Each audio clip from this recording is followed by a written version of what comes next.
The day that my Laurie started kindergarten was the end of an era in my life.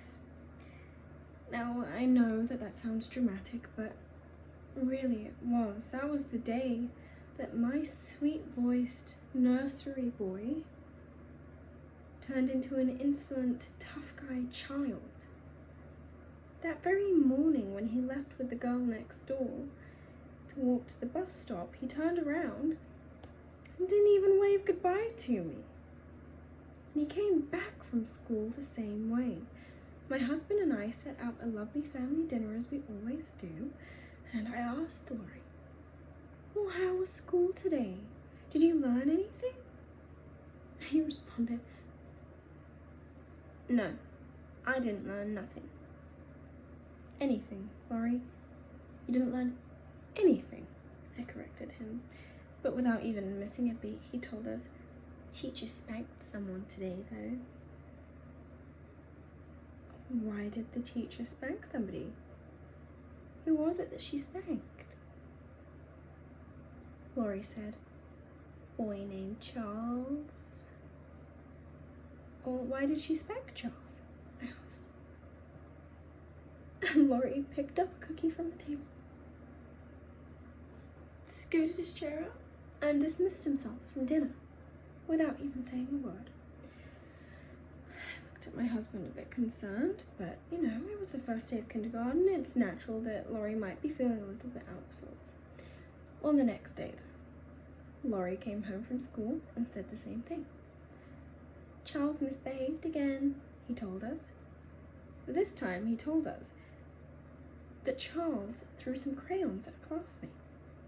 And when his teacher told him off, he was fresh with her. Not a good sign. My husband and I talked about it. Why is there a kindergartner who's misbehaving so soon into the school year? I mean, it's the second day, for goodness sake. And I was careful to say for goodness sake because, as Laurie had reminded us, his school teacher was really emphasizing the importance of us not using the Lord's name in vain. This pattern continued, day after day after day. Eventually we were through the first week and the second week with daily occurrences from Charles. Stomping his feet, yelling, interrupting, stealing toys from other students, you name it. This Charles was something. And I know it's bad, but honestly, for my husband and I, it became a kind of entertainment.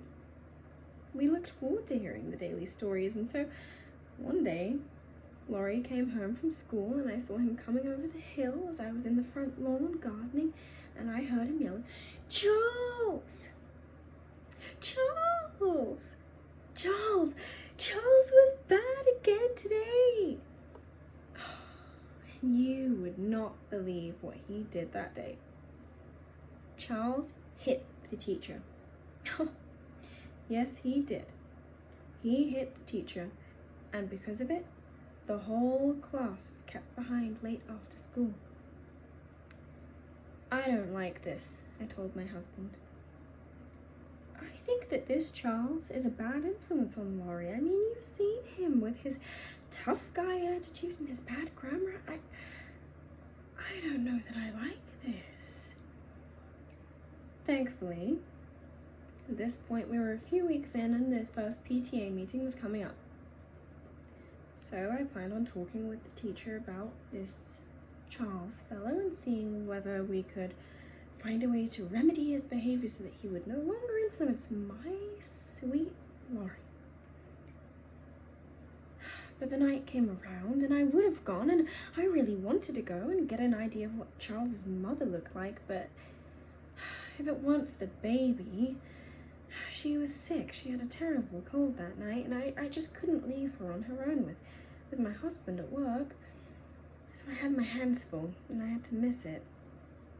But I still continued to get a daily report from Laurie about Charles's daily misbehavior. This time, he told my husband and I at dinner teacher brought one of her friends in today. My husband and I looked at each other and simultaneously said, "Was it Charles's mother?" "No. Nah. It was a man friend and he did some exercises with us." So what did Charles do?" I asked, as nonchalantly as I could, but I've got to be honest, I was pretty interested in what Charles could have done today. "Well, he told us to stretch up like this and touch our toes, and I was doing it, but Charles wasn't. He did not do any exercises at all. Apparently, he even kicked the teacher's friend. He kicked the teacher's friend. Oh, this Charles." And of course, because of his misbehavior, the whole class got kept behind.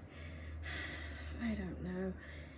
This Charles was really entertaining, but a terrible influence, I could tell. But, with these daily occurrences, Charles actually became a kind of institution in my family.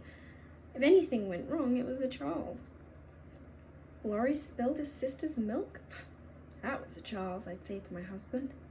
When my husband was on the phone and he got his elbow all tangled up in the cord and he knocked over a pot of flowers, an ashtray, and the telephone itself, he laughed after he'd recovered and he said to me, "Well, that was a Charles."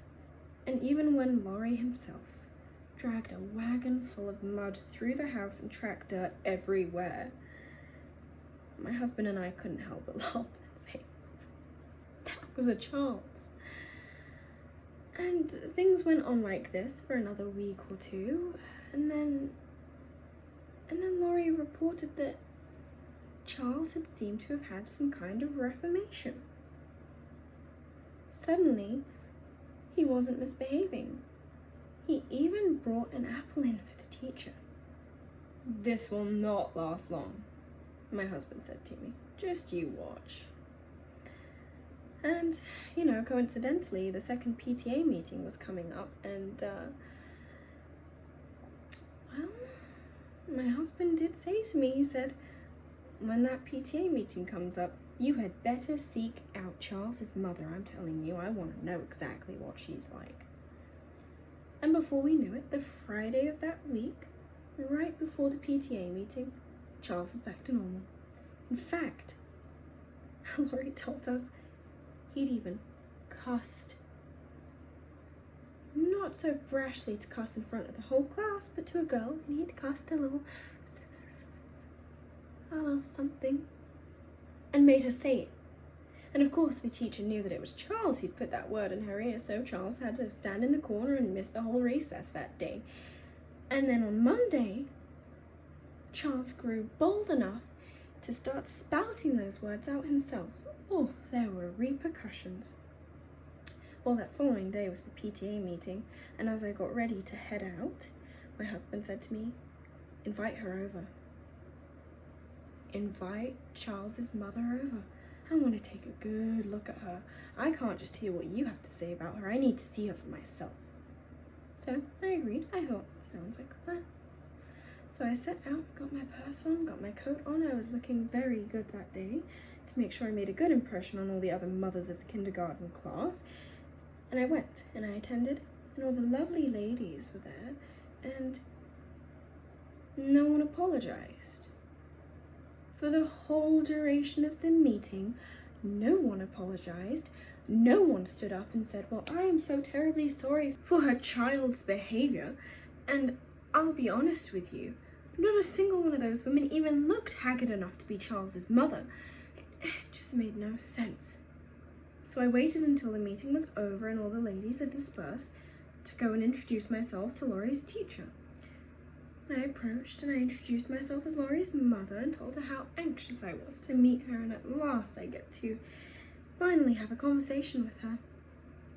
She told me she was so happy to finally meet me because Laurie had had a difficult start to the school year, and that more recently he's become a great little helper, but he occasionally has a lapse or two. I told her. Well, Laurie usually adjusts really quickly to new things. It must be Charles's influence.